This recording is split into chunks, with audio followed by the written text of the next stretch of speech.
Imagine a Viking fleet sailing up the Guadalquivir River, burning and pillaging one of Islam's greatest cities. This was the terrifying reality in 844, when Scandinavia's most feared warriors launched the first Viking attack on al-Andalus. I'm David Cott, host of New History of Spain, and in episode 33, you will learn the political history of Muslim Iberia under Emir Abd al-Rahman II, as well as the diplomacy, administration, and taxation of Umayyad al-Andalus.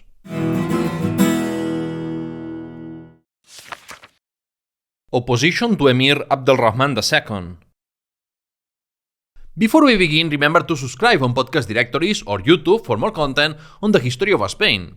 And if you enjoy what I do, you can become a supporter on Patreon. You will get early access to all my content and other perks. Links are in the description. So, as we saw in episode 31, the revolt that nearly broke the Umayyads, Emir al-Hakam took steps to ensure an uncontested succession, ensuring that his son Abd al-Rahman gained popularity even before his death. Abd al-Rahman II ordered the execution of the hated head of the Emir's guard, seen as a corrupt Christian who amassed a fortune through his position and burdened the population with high taxes. While that move won the hearts of the common people, his other major gesture as a way to introduce himself was shutting down the wine market in the dismantled Sakunda district to please pious Muslims and Islamic jurists and gain more legitimacy. Abdallah al-Balansi, Lord of Valencia and brother of Emir Hisham, continued to be a nuisance just as he had been to the previous two emirs. It's unclear whether he tried to dispute Abd al-Rahman's succession or merely aimed to take advantage of the transition to expand his domains by occupying Tudmir, roughly modern-day Murcia and Alicante. However, as an old man, he suffered a stroke in Tudmir and died a few months later, which allowed the Cordoban emir to appoint a truly loyal governor for the eastern region. Al-Hakam had designated a backup heir in case anything happened to his successor, but to avoid a potential rivalry, Abd al-Rahman bought from his brother the cavalry and infantry soldiers of the slave guard he had inherited. According to chroniclers, the Umayyad guard reached a strength of 5,000 men, mainly Sakaliba, slaves and freedmen of European origin. The Abbasid Caliphate had already moved away from a military model based on large numbers of Arab part-time soldiers, instead favoring smaller, full-time armies made up of foreign slaves and mercenaries. A similar process occurred in al-Andalus, but this process didn't culminate until the late 10th century. The part-time Arab soldiers in al-Andalus were the Syrian Junts, who had the dual role of participating in the summer expeditions and collecting taxes, part of which they kept for their own support. The state Abd al-Rahman II inherited was pacified, but still had significant limitations that would become clearer under his successors. So, what was the fourth Emir of Córdoba like? Abd al-Rahman was an adult in his 30s when he inherited the throne, and he already had political and military experience. He was known for being a womanizer and a very passionate man. He was so infatuated with one of his concubines, Tarub, that he once abandoned a military campaign just to be with her. As far as we know, he was the Umayyad ruler with the most children, 87 in total, with 45 sons and 42 daughters, ensuring plenty of heirs and the ability to forge or reinforce client relationships by marrying his children into influential families. In addition to that, Abd al-Rahman II had a strong passion for poetry, music, philosophy, and astrology. He embodied the ideal Islamic sovereign, a capable ruler who was also a cultured and a patron of the arts and sciences. Regarding challenges to his authority, I mentioned in the previous episode the issues in the Upper March with the Banu Qasi and Íñigo Arista of Pamplona.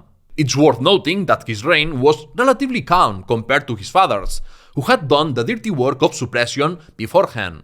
It's also important to highlight how the revolts during Abd al-Rahman II's time differed significantly from those of the 8th century. The uprisings were no longer led almost exclusively by Arab military leaders. Instead, the main actors were North African Berbers and Muwallats, Muslim Hispano-Goths.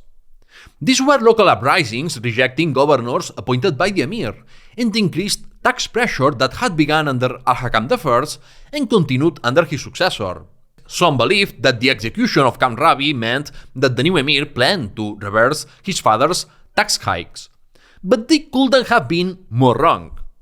When representatives from the province of Elvira, Granada, insolently demanded the repeal of the levies imposed by the Count, the Emir dispatched his guard to crush the protest, resulting in several deaths.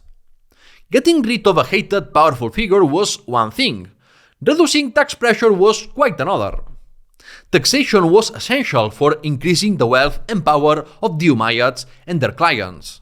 The Berbers of Cuenca, Guadalajara, and the mountains of Malaga resisted the Emir's authority, but of much greater importance were Toledo and Mérida, two major Andalusi cities. Between 829 and 837, the Toledans raided roads and attacked Berber settlements, farms, and crops of people not under Toledo's control. For nearly a decade, this rebellion prevented the Umayyad armies from launching campaigns against the Kingdom of Asturias and limited Cordoban influence in the upper march, as the usual route to Zaragoza passed through Toledo. Their refusal to recognize authority stemmed both from their unwillingness to send increasingly burdensome tributes to Córdoba without any clear benefit, and from a desire for political autonomy and influence over neighboring towns like Talavera or Calatrava. Notably, sources don't mention specific families behind the Toledo uprisings, unlike the persistent Mualad and Berber clans involved in other frontier regions. Instead, they refer to the citizens or notables of the city as a whole. With the help of Berbers from the region, Córdoba's forces managed to subdue Toledo, but replacing the governor with someone loyal, building a citadel inside the city, and constructing a fortress in nearby Calatrava ultimately failed to resolve Toledo's chronic unrest, just as in Mérida. Toledo only ceased rebelling when Caliph Abd al-Rahman III granted its people the right to appoint their own governor and prayer leader, and exempted them from nearly all taxes except those required by Islam. Farther west, in Mérida and across Extremadura and Portugal, Berber presence was significant, and Mualad and Berber clans vied for regional power against Córdoba's increasing political and fiscal control. A Berber named Mahmud ibn Abd al-Jabbar overthrew and killed the governor of Mérida in 828. The Umayyad armies had to intervene multiple times until they finally pacified the province in 834. Interestingly, Emperor Louis the Pious sent a letter to Mérida's leaders offering to recognize Carolingian authority in exchange for freedom from Umayyad taxation, which he claimed violated the original capitulation terms from the conquest. Although this offer was unrealistic, it highlights that the primary cause of unrest in al-Andalus was the heavy tax burden imposed by the Umayyads. Territorial reorganization and the founding of Murcia. The reign of Abd al-Rahman II marked a period of strengthening Cordoban political, military, and fiscal control over the provinces. His father, Al-Hakam I, had already taken steps in that direction, and Abd al-Rahman II continued with the pacification of the provinces and the territorial reorganization of al-Andalus. We've already seen this through the many conflicts with major cities like Toledo and Mérida, or through the elevation of Tudela as one of the most important cities in the Upper March. The core territories of Umayyad al-Andalus were the south, Toledo, and the middle Ebro Valley. Córdoba kept growing rapidly, and is estimated to have had a population between 50,000 and 75,000 during Abd al-Rahman II's reign, 2 to 3 times larger than Paris, and even surpassing Rome's population at the time. A process of territorial reconfiguration began with the Islamic conquest, which meant that some urban centers grew or were newly founded, but also that some towns of late antiquity lost population or were completely abandoned.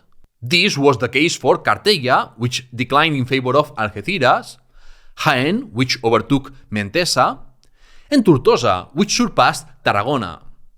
The most striking expression of the emir's sovereign power was in founding new cities. The founding of Murcia stands out during this period, and his successor, Muhammad, will continue along this path with the founding of Madrid. That said, notable cities were also founded without Umayyad initiative, such as Pechina in Almeria, established in the last third of the 9th century. Shortly after Abd al-Rahman II came to power, a conflict broke out in the southeast of the peninsula, in the region of Tudmir, between the Qais and Yaman Arabs. We have previously seen how these Arab factional rivalries reached their peak during the fall of the Umayyad Caliphate of Damascus and the early years of Abd al-Rahman I's reign. Since then, only isolated incidents had occurred, and this episode in Tudmir is the last time they are mentioned in the sources. Abd al-Rahman II let the Arab factions fight each other for years until he finally stepped in as peacemaker in order to assert direct control over the province. In 825, the Emir founded the city of Murcia as the new capital of Tudmir and ordered the demolition of the town and episcopal seat of Tolmo de Minateda in Albacete, where the unrest had begun. Like Tudela, Murcia was founded by the Umayyads in a troubled region to weaken the influence of older centers of power such as Orihuela, Lorca, or Alicante. The founding or promotion of certain cities over others allowed the Umayyads to expand the Islamic political and socio-economic framework, challenging older systems such as the Christian Hispano-Gothic or tribal Berber structures. The Viking attack of 844, the sacking of Seville. The Viking Golden Age spanned roughly from 800 to 1050, during which time Scandinavians played a decisive role in European history. These Vikings of Danish, Norwegian, or Swedish origin engaged in raiding, piracy, trade, and especially the slave trade, capturing people themselves or extorting ransoms. Over time, they also became conquerors and colonizers of various parts of Europe. In the 50 years leading up to the first Viking attack on the Iberian Peninsula, these northern pirates had wreaked havoc across the British Isles, devastated parts of the Netherlands, looted large swaths of France, and traded extensively in Eastern Europe, Constantinople, and Baghdad. The Viking expansion was made possible in part by the rise and subsequent internal weakness of the Carolingian Empire, particularly due to civil wars. As the Vikings entered Carolingian spheres of influence, they integrated into its trade networks. The wealth circulating in these richer lands helped reinforce the internal hierarchies of Scandinavian societies and spurred competition for resources. This dynamic, typical of center-periphery relationships, mirrors what was seen with the Roman Empire and the so-called barbarian peoples of Europe. The Vikings' military organization into rival bands, their navigational and combat skills, their ability to gather and circulate intelligence abroad, and their fast, adaptable ships all contributed to their successful expansion. The first and most devastating Viking attack on al-Andalus took place in the year 844. In Arabic chronicles, these events, carried out by the Northmen, described as idolaters or fire worshippers, left a deep and lasting impression. As discussed in episode 32, The Birth of the Kingdom of Pamplona, the Vikings took advantage of the Carolingian civil wars to ravage much of France, particularly the Kingdom of Aquitaine, where West Frankish King Charles the Bald was fighting his nephew Pepin II. Organizing a raid farther south was a logical next step. According to Arab sources, the Viking fleet may have included over 50 large ships and dozens of smaller vessels aiming to plunder and capture slaves. The 844 expedition consisted of autonomous Viking bands likely acting without a single commander, though they probably coordinated their actions in cities like Lisbon or Seville. The identities of their leaders, their precise Scandinavian origins, and whether their detachment from the Aquitaine group was prearranged remain unknown. Those who sailed toward the Iberian Peninsula in early August 844 first raided near Gijón in Asturias, but were defeated in A Coruña, Galicia, by the forces of King Ramiro I of Asturias. Their brief stay in northern Iberia, less than a month, was due to poor communication routes in the Cantabrian Mountains, unnavigable rivers, stormy northern seas, and a general disinterest in investing effort in a region less wealthy than the Emirate of Córdoba. On August 20th, 844, the Vikings attacked Lisbon. For over a week, the city's garrison and inhabitants withstood 3 fierce Viking assaults and saw their surrounding lands looted until the invaders finally left. The governor of Lisbon sent an urgent message to Córdoba warning of the Viking threat. The emir hastily assembled an army to defend al-Andalus and alerted all coastal governors.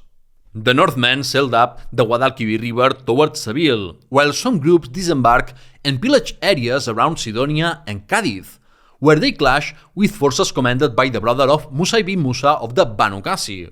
By late September, the Vikings had set up camp in the marshes of the lower Guadalquivir, on an island famed in Islamic times for its pastures and horse breeding.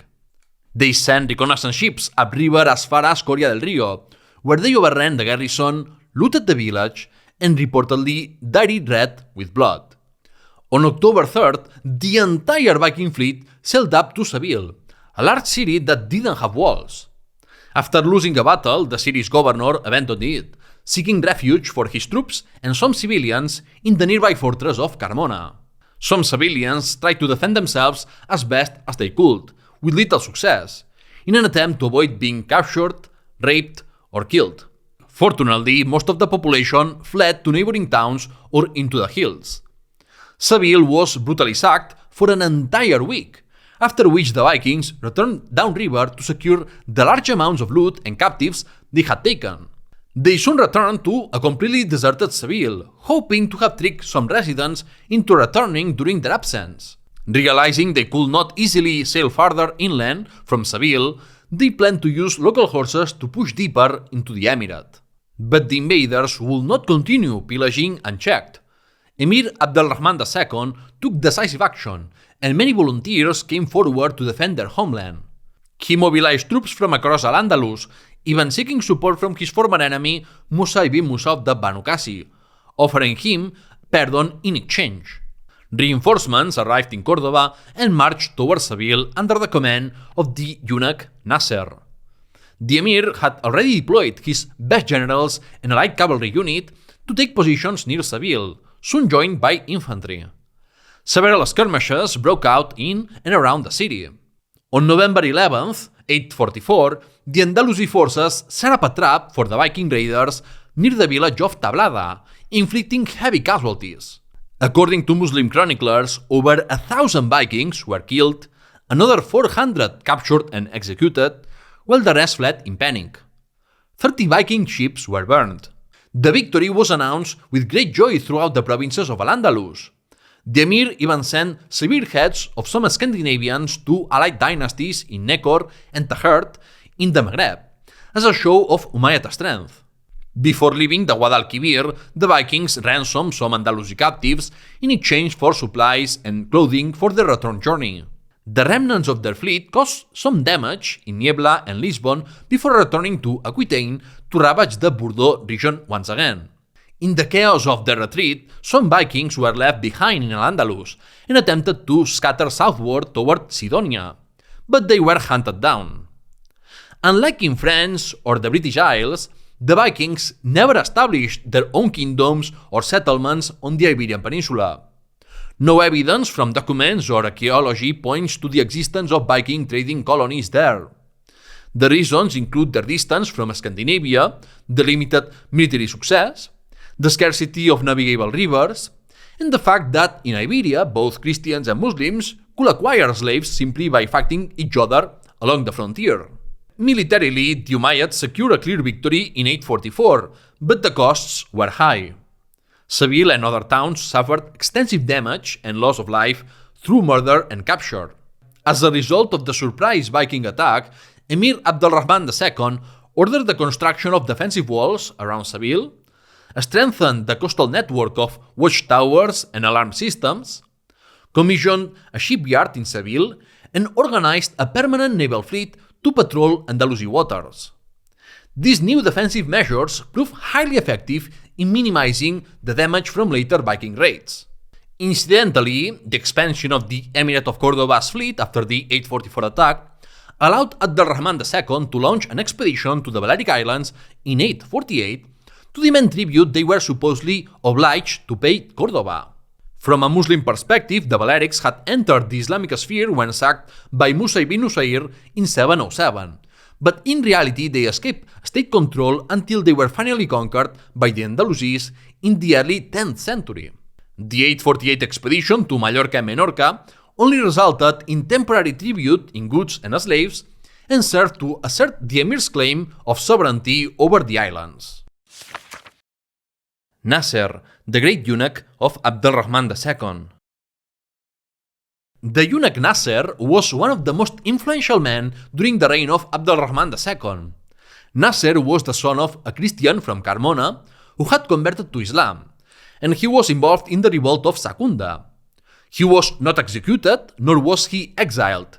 Instead, he was castrated and forced to serve in the palace of the very emir who had ordered his castration. At court, he managed to stand out and became a close confidant of the crown prince. During the prince's reign, Nasr distinguished himself by leading the troops against the Viking invaders in 844, earning him the honorary title of Abu al-Fath, meaning the father of victory. This achievement earned him even more favor with the emir and the support of the common people and many courtiers. He became the first, though not the last, eunuch to gain significant political influence in al-Andalus. Nasr amassed enough wealth to build a large Almunia or country estate in the former Secunda neighborhood and acquired significant influence in both the emir's court and harem. This allowed him to form alliances with the concubine Tarub and other powerful figures at court to influence the line of succession.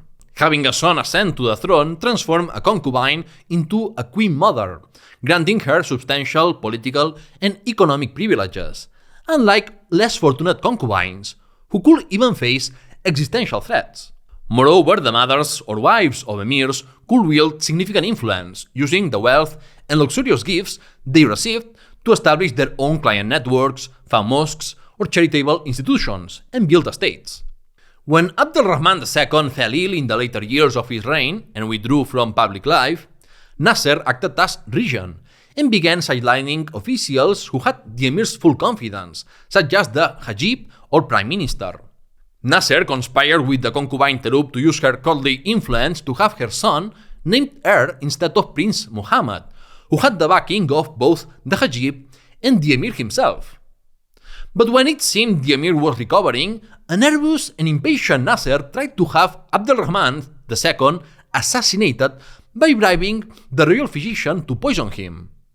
The royal physician pretended to agree, but revealed the plot to a concubine who informed the sovereign about the conspiracy. So, when Nasr presented the supposed medicine to the emir, Abd al-Rahman ordered him to drink it himself. According to Arabic chronicles, Nasr drank the potion and then rushed to find the physician to obtain an antidote, but died in agony before reaching him. After his death in 851, Nasr's name was even erased from the inscription in the Great Mosque of Córdoba that had credited him with overseeing one of its expansions, in an effort to erase his memory. A poet also composed a scathing and revealing verses about him.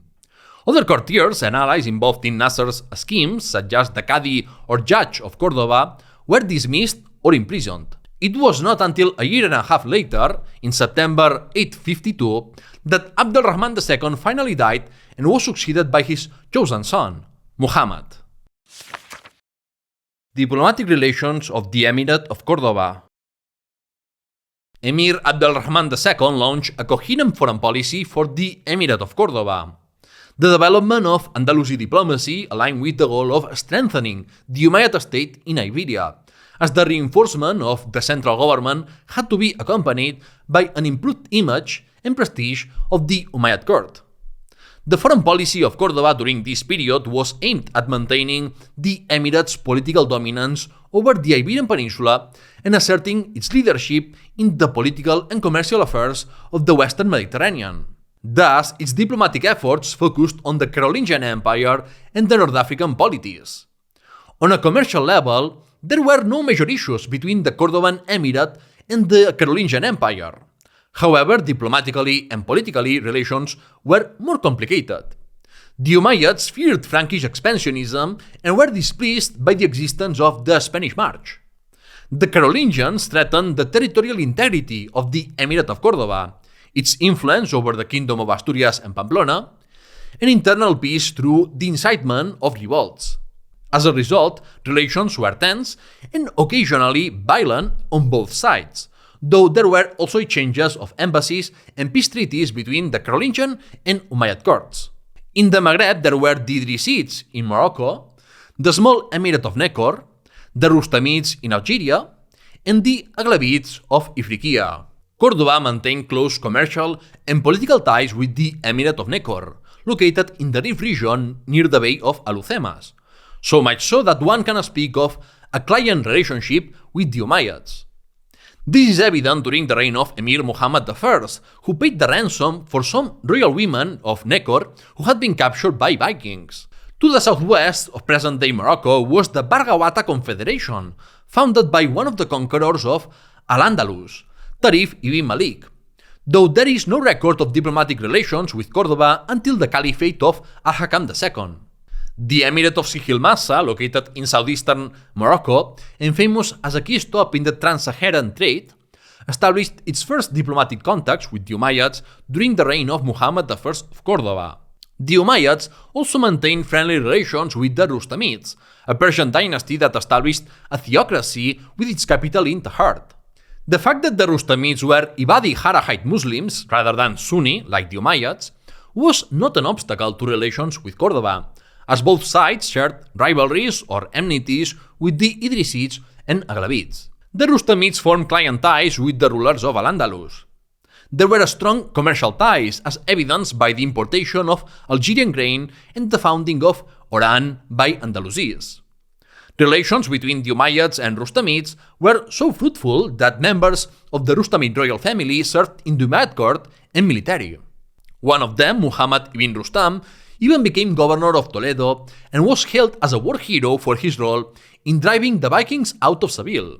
The same cannot be said for relations with the Idrisid dynasty, which were marked by regional rivalry. Nevertheless, this did not prevent commercial exchanges or migration between Morocco and al-Andalus. Abd al-Rahman II viewed the Aghlabids of Kairouan with both admiration and concern. Admiration for their expansion of Islam through the conquest of Sicily, and concern over their growing naval power and known allegiance to the caliphs of Baghdad. The consolidation of the Emirate of Córdoba bore fruit when the Byzantine emperor sent an embassy to Córdoba in 840. The emperor encouraged the Umayyad sovereign to assert his caliphal claims, warned of the common threat posed by the Abbasids and their vassals, the Aghlabids, and even demanded the return of Crete, which, as you might recall, had come under Islamic rule through sailors and adventurers from al-Andalus who had been expelled due to the revolt of Secunda. The Byzantine emperor was asking a lot while offering nothing in return, so it's no surprise that Abd al-Rahman responded by sending an embassy stating that those who had established the Emirate of Crete were rebels, no longer Umayyad subjects, so Constantinople was free to deal with them as it saw fit. Regarding the Aghlabids, he offered vague statements and acknowledged that, while they were adversaries, their conquest still served to glorify Islam. Though the mission was ultimately fruitless, it marked the beginning of numerous diplomatic contacts between Córdoba and Constantinople. Taxation and Administration in Umayyad al-Andalus. Andalusi society has often been described as tributary.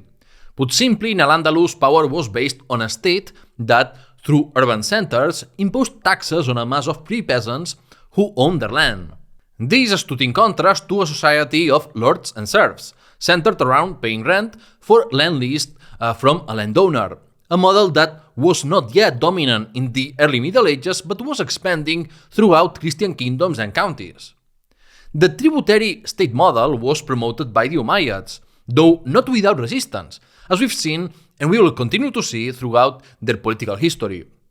During the Emiral period, the Umayyad administration made efforts to establish political and fiscal control over the territory it claimed.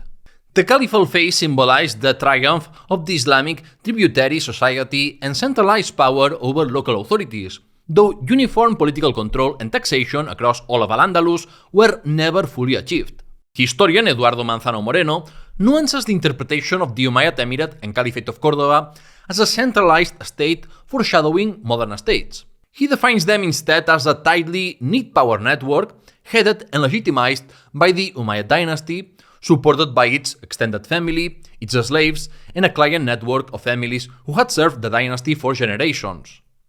Regardless of how we define it, Abd al-Rahman II implemented administrative reforms that added complexity and sophistication to Córdoba's government and court, inspired by the Abbasid Caliphate. The hierarchy became more structured. The emir had a hajib, who acted as a prime minister or right-hand man. Secretaries, viziers, and other central government officials were under the authority of either the chancery or the treasury. The emir regularly summoned his ministers to report on their activities. Despite reforms, the administration and defense of the Emirate remained characterized by decentralization, with Córdoba not always capable of intervening in distant provinces. A letter from the governor of Tortosa to Abd al-Rahman offers valuable insight into 9th century emiral defense. The governor explained that his 130-man force and his clients sufficed to defend his district. He detailed how the money collected in Tortosa covered his salary, pay for tax collectors and professional soldiers, purchases of horses, fortification upkeep, and ransoms for captives taken by Christians. This degree of provincial self-management made it easy for regions to refuse to send tribute to Córdoba since local administrations controlled their own resources. The Umayyad project of reform and expansion required the creation, preservation, and circulation of administrative documents, made possible by the growing Arabization and Arabic literacy of society. In turn, this promoted formal education and fostered the birth of an Andalusi literary and intellectual tradition. Regarding territorial organization, al-Andalus was organized into 3 militarized frontier zones. From east to west, the Upper March, with its capital in Zaragoza, the Middle March, based in Toledo, and the Lower March, centered around Mérida. Umayyad al-Andalus was organized into tens of curas or provinces, each governed by an official appointed by the emir. The curas were subdivided into districts made up of alquerías, villages or clusters of farming settlements that serve as the basic taxable unit. The residents were collectively responsible for paying a set total tax. District sizes varied. They were generally smaller in Andalusia, in the south, and larger in the rest of the territory. Historian Pedro Chalmeta estimates that the district typically included between 40 and 100 alquerías. Cities fell under the higher authority of the provincial governor and were managed by a Sahib al-Madina, or city prefect, who oversaw municipal governance and tax collection. Turning to taxation in al-Andalus, we must first address the monetary system. Umayyad coinage served as a mechanism for extracting surplus and redistributing state wealth, mainly among the ruling class, including soldiers, officials, and Umayyad clients. Over time, these coins entered broader circulation in ways the Umayyads hadn't intended. For example, silver coins, known as dirhams, were cut into smaller pieces for everyday transactions due to the scarcity of bronze coins after the fall of the Umayyad Caliphate of Damascus. In pre-capitalist societies, coinage was not issued to consciously stimulate the economy or regulate financial markets. Instead, it was a tool of established power to accumulate and distribute resources. The development of the state under Abd al-Rahman II enabled the minting of significantly more silver coins than in earlier periods, which helped further monetize the Emirate's economy, being clients and officials to the regime, and expand fiscal control. The link between taxation and coinage is reflected in the fluctuations of silver minting. Between the end of Emir Muhammad's reign and the early years of Abd al-Rahman III, coin minting virtually ceased due to the loss of territorial control. Then, during the Cordoban Caliphate, coin production soared to unprecedented levels, including some gold coins, enabled by access to sub-Saharan gold and as a symbol of the caliph's political and spiritual authority over the Muslim community. Taxation in Umayyad al-Andalus was complex and required regular censuses, as one would expect from one of the most developed states of its time. The Quran and the teachings of Prophet Muhammad and his companions, collected in the Hadiths, outline which taxes are divinely sanctioned and therefore theoretically legitimate. But because these were few and insufficient to cover state expenses, Muslim rulers were compelled to levy additional taxes and fees not authorized by Islamic law, often considered extra-canonical or illegal taxes. The basic ideological justification for the existence of a state is the defense against external threats, the maintenance of internal social stability, and the administration of justice. In an Islamic state, this also includes safeguarding the purity of the faith and caring for the most vulnerable. This ideology of power is perfectly reflected in an anecdote about Caliph Abd al-Rahman III, who responded to the complaints of a close associate by saying, quote, "Are the roads safe? Yes. Does your Qadi judge fairly? Yes. Are your enemies subdued? Yes. Then what more do you want from me?" End quote. This is closely tied to taxation because the collection of taxes must be legitimized through some form of compensation, otherwise it will be perceived as theft. While the Umayyads were already criticized for imposing extra-canonical taxes, the 11th century Taifa kings faced even harsher criticisms, as they often failed to maintain internal peace or defend the frontiers of Islam. Let us first examine the legal taxes collected in Umayyad al-Andalus.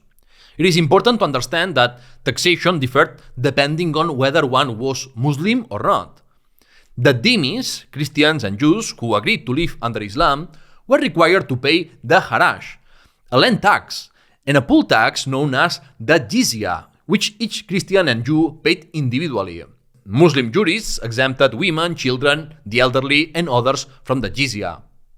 In the early Islamic period, dhimmis bore a heavier fiscal burden than Muslims, but over time these differences diminished as more people converted to Islam and Islamic states still had to cover their expenses. It is of course an exaggeration to claim that Christians converted purely out of opportunism to avoid high taxes, but we will see that in the next episode. The Andalusi tax system took advantage of the existing ecclesiastical organization to collect taxes from Christians. However, by the mid-9th century, the role of bishops had significantly declined due to the advance of Islamization and the church's loss of social control and economic resources under Andalusi rule. The jizya was collected by Christian counts or bishops, such as Bishop Hostegesis of Malaga, who during Abd al-Rahman II's rule updated the census of his diocese and went parish by parish to ensure no Christian will avoid taxes. Muslims, on the other hand, were obligated to pay the zakat, one of the 5 pillars of Islam, which is theoretically alms to support those in need. As the managers of the community of believers, Muslim states turned zakat into a legally mandated tax, and some jurists even legitimized jihad against so-called false believers who refused to pay it. Zakat actually consisted of several taxes: a tithe on agricultural production, a progressive tax on livestock, a 2.5% tax on the value of precious metals owned, a fifth of the value of treasure found underground, and a tax on commercial goods, whether agricultural or artisanal. In the last case, there was double taxation. Buyers paid a VAT-like tax at markets, and sellers paid an annual tax based on the value of goods intended for sale. Digging deeper into some zakat components, the tithe on harvests were paid in kind: wheat, barley, oil, or the main crop, excluding fresh and dried fruits, except for dates and grapes. Theoretically, the tithe was 10% for irrigated crops and 5% for dryland crops, but in practice it varied. A testimony from the revolt of Secunda reveals that the uprising was a spark because Al-Hakam I demanded taxes based on land area, without considering each year's harvest.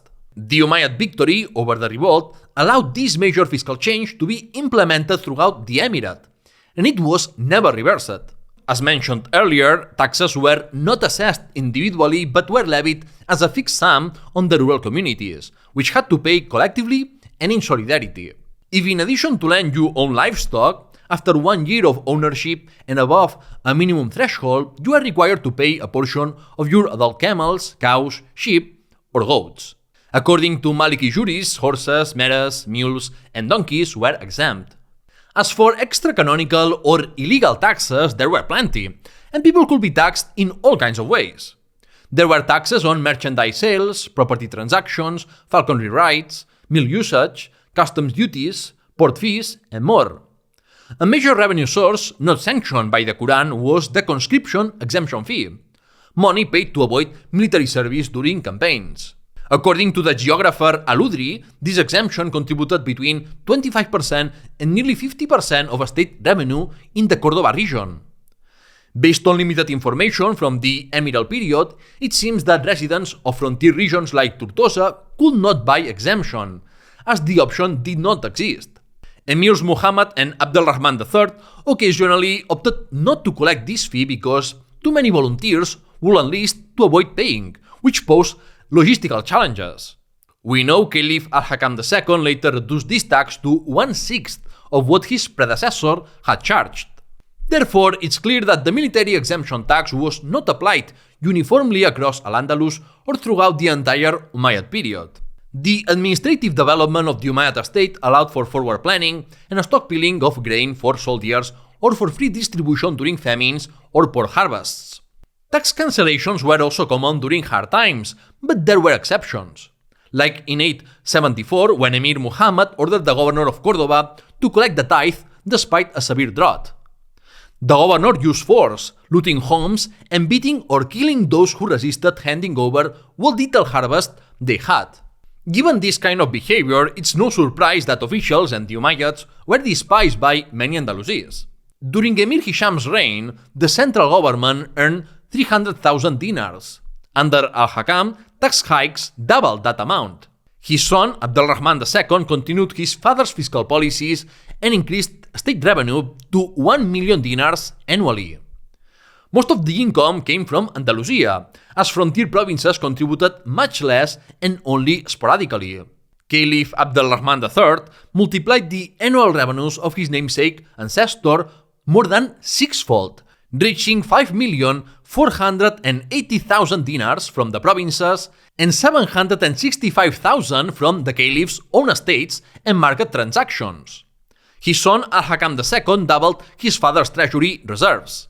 The progressive increase in revenue was due both to the greater economic development and population growth of al-Andalus and to the increasingly complex tax system and more effective Umayyad control over all their territories. Higher tax pressure reinforced and stimulated economic development, but also created discontent among the population, manifested in uprisings against the unstoppable Umayyad tax machine. In the late 10th century, tax revenue had dropped to 4 million dinars because Al-Mansur imposed a heavy burden that impoverished peasants, which ultimately reduced state revenue. He hadn't yet discovered the Laffer curve. Aside from taxation, the Cordoban state could also generate income through other means without raising the tax burden, such as minting coins, operating state-run textile workshops, confiscations, or the state's fifth share of booty from campaigns against Christians and rebels. It was quite common in Islamic states to allocate 1/3 of revenue to the military, 1/3 to construction and infrastructure, and 1/3 to the treasury for accumulating wealth, supporting the bureaucratic apparatus, and sustaining the massive expenses of the court.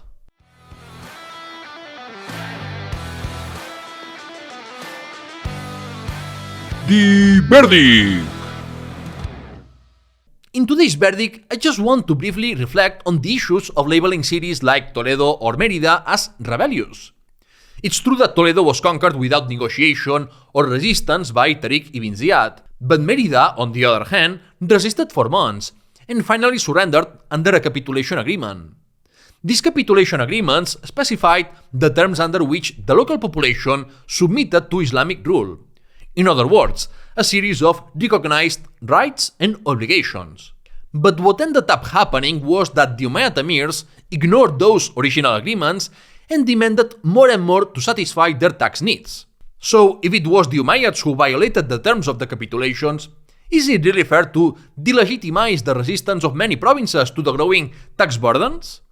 It's like an employer who doesn't respect the terms of the contract with their workers. We always view things through the lens of the Cordoban court chroniclers, but that's exactly why we need to flip the narrative and consider the perspective of those who are silenced. And with that, the verdict ends. That's it for today's episode. If you found it interesting, make sure to subscribe to the podcast or even better, the YouTube channel for more content besides this chronological series, like a video on how the UK bribed Spanish ministers and generals to keep Spain out of World War II. And if you really enjoy my show, please consider supporting me through a one-time donation or at patreon.com/newhistoryspain. In the next episode, I will be talking about the process of Arabization and Islamization of al-Andalus. Thanks for listening and see you next time!